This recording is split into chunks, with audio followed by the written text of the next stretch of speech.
28 अप्रैल 1988 की दोपहर हवाई का हिलो इंटरनेशनल एयरपोर्ट। यहां एक जहाज पर सवार हो रहे यात्रियों को नहीं पता था कि उनके साथ कुछ देर बाद इतिहास की सबसे विचित्र घटनाओं में से एक घटना घटने वाली है। उन्हें क्या पता कि वे जिस हवाई जहाज में बैठ रहे हैं 24,000 फीट की ऊंचाई पर उसकी छत ही उड़ जाएगी और इतना होने के बाद भी वे जिंदा बचे रहेंगे। आज भी इस उड़ान के यात्री घटना को याद कर सिहर जाते हैं। अलोहा एयरलाइंस की इस फ्लाइट को हवाई की राजधानी होनोलुलु लैंड होना था। कहने को यह सिर्फ 35 मिनट की फ्लाइट थी, लेकिन जिंदगी और मौत के खेल ने इसे बहुत लंबा बना दिया था। दूरी कम होने के कारण यह फ्लाइट दिन में कई फेरी लगाती। उस रोज ये इसकी 7वीं फेरी थी। फ्लाइट की कमान कैप्टन रॉबर्ट स्कॉर्नस्थाइमर और फर्स्ट ऑफिसर मिमी टॉम्पकिंस के हाथ में थी। दोनों को 12,000 घंटे प्लेन उड़ाने का अनुभव था। कैप्टन ने फ्लाइट में सब कुछ चेक किया और उड़ान भरनी शुरू की। जब फ्लाइट अपने सफर की आधी दूरी तय कर चुकी थी, तब वह 24,000 फीट की ऊंचाई पर थी। फ्लाइट में कुल 95 लोग सवार थे।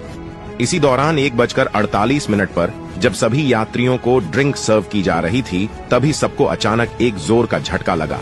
सामने जो नजारा था उसे देखकर सब दंग रह गए।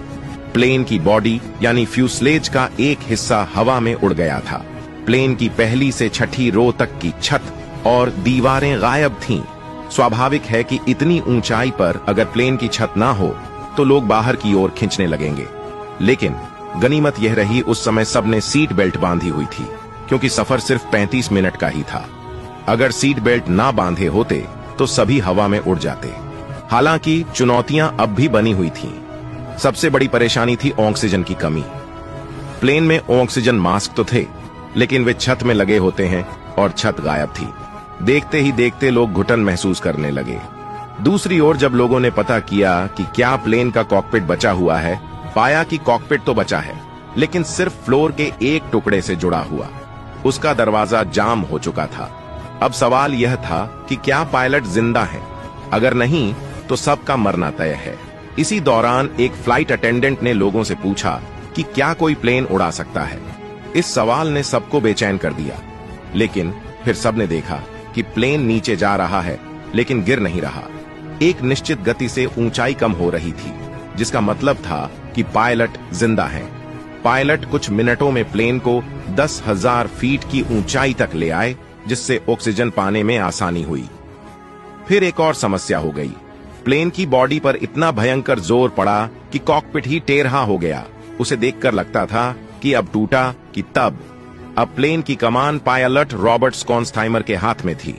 इसी दौरान को पायलट मिमी टॉम्पकिंस से नजदीकी एयर ट्रैफिक कंट्रोल से संपर्क किया, लेकिन बात नहीं बनी। नजदीकी एयरपोर्ट कहोलुई था। एक अजीब समस्या यह थी कि ऊंचाई अधिक होने के कारण किसी को कुछ सुनाई नहीं दे रहा था, लेकिन किसी तरह एयरपोर्ट से संपर्क हो गया। वे समझ गए कि कोई बड़ी मुसीबत है। तत्काल रनवे को खाली किया गया। अब समस्या यह भी थी कि फ्लाइट का कॉकपिट टूटे होने के कारण उसे मोड़ा नहीं जा सकता था, और जिस जगह कहोलुई एयरपोर्ट स्थित था वहां फ्लाइट को ले जाने के लिए 2 पहाड़ियों के बीच से गुजारना था। यह बिना फ्लाइट को मोड़े संभव नहीं था। रॉबर्ट ने सोचा प्लेन को पानी पर लैंड करा दिया जाए, लेकिन टूटे जहाज के कारण लोगों के पानी में डूबने का डर था। आखिरकार फ्लाइट को मोड़ने का फैसला लिया गया। किस्मत ने साथ दिया और फ्लाइट को सही सलामत मोड़ लिया गया। जब फ्लाइट एयरपोर्ट के पास पहुंची तो अधिकारियों ने उसे दूरबीन से देखा। फ्लाइट की जो स्थिति उन्होंने देखी उससे उनके होश फाख्ता हो गए। बिना छत का एक जहाज हवा में उड़ रहा था। अंदाजा लगाना मुश्किल था कि इस फ्लाइट में सवार लोगों का क्या हुआ होगा।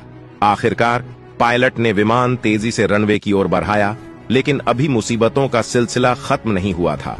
अब फ्लाइट का लेफ्ट इंजन फेल हो गया था। पायलट के सामने कोई विकल्प नहीं था और फ्लाइट को रनवे पर उतारा गया। किसी तरह घिसटते हुए वह थम गया। हादसे में 7 लोगों को गंभीर चोटें आईं। लगभग 60 लोग घायल थे और सिर्फ एक मौत हुई थी। मरने वाली थीं फ्लाइट अटेंडेंट क्लाराबेल लांसिंग। उन्होंने सीट बेल्ट नहीं बांधी थी और अनुमान लगाया गया कि वह हवा में उड़ गई होंगी। घायलों को अस्पताल पहुंचाया गया। उन्हें खुद पर यकीन नहीं हो रहा था कि वह जिंदा हैं। इस मामले की उच्च स्तरीय जांच हुई, जिसमें अलोहा, बोइंग और सरकार तीनों को जिम्मेदार माना गया। बोइंग को पता था कि अलोहा की फ्लाइट जर्जर हो चुकी है, उनकी स्थिति उड़ान भरने लायक नहीं है। इसके बावजूद अलोहा कंपनी ने उनका मेंटेनेंस नहीं किया। कंपनी में कोई योग्य इंजीनियर भी नहीं था। एविएशन के इतिहास के इस अजीबो-गरीब हादसे पर कई फिल्में और डॉक्यूमेंट्री बन चुकी हैं। अगर आपको यह जानकारी पसंद आई हो या कुछ नया सीखने को मिला हो, तो प्लीज इसे दूसरे सोशल मीडिया नेटवर्क पर शेयर जरूर करें।